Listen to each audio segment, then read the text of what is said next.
bahkan lebih ya. Dan ya saya ngomong lah ya, mungkin berbagi beberapa nggak sampai 4 bulan ya. 4 hari kamu punya HP baru, itu rasa senang udah hilang teman-teman. Jangan sampai kamu menanggung 4 bulan penderitaan hanya karena kamu mau seneng 4 hari. Kalau kamu punya tabungan 100 juta, kamu butuh ekspansi coffee shop-mu, itu nggak apa-apa, asalkan itu 30% aja. Jadi kamu bisa berhutang 30 juta dari kamu punya uang 100 juta untuk kamu ekspansi coffee shop-mu. Kalau kamu merasa ini bisnisnya beresiko, ya tapi in the first place kalau kamu ngerasa itu beresiko kan sama aja dengan investasi, ya.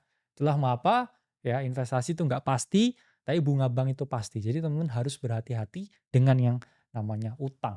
Terakhir ada yang namanya perlindungan diri, teman-teman bisa sign up for insurance. Saya memang orang yang abai, ya terus terang. Saya dulu pernah bilang ya di live stream kalau saya ini orang yang tidak memiliki insurance. Tapi ternyata ya turns out to be istri saya ini udah menyiapkan asuransi kesehatan dan juga asuransi jiwa untuk saya dan ya saya nggak tahu ternyata selama ini udah ada.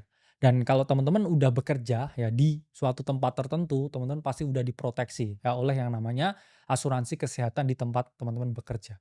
Karena kadang memang nggak kerasa sekarang, tapi ya kalau teman-teman lagi sehat. Tapi nanti kalau teman-teman udah amit-amit nih sakit dan tidak bisa ngapa-ngapain, harus paham ya, bahwa biaya pengobatan itu sangat mahal, biaya pengobatan itu sangat tinggi dan juga inflasi terus ya biaya pengobatan. Itulah mengapa teman-teman penting ya untuk menerapkan yang tidak teman-teman harapkan. Ya, supaya apa? Kalau hal itu amit-amit terjadi, teman-teman punya cover, teman-teman punya backup plan, dan teman-teman akhirnya ya bisa terbebas ya dari jerat ya biaya pengobatan yang sangat mahal. Karena saya punya banyak sekali temen yang akhirnya bangkrut karena mereka ini nggak punya asuransi. Karena mereka harus berobat secara rutin dan ya mereka nggak punya uang untuk berobat. Itulah mengapa ya kekayaan itu nggak hanya yang terlihat dari luar, tapi juga yang terlihat dari dalam.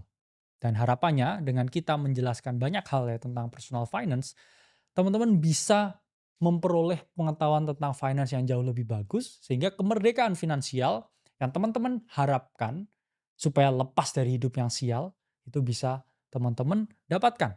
Dan ayo kita belajar bersama-sama, ayo kita saling bergandengan tangan untuk meningkatkan keadaan finansial di bangsa ini. Keadaan finansial di Republik ini, keadaan finansial di Indonesia. Saya Kalimasada, sampai berjumpa di video-video Ternak Uang selanjutnya.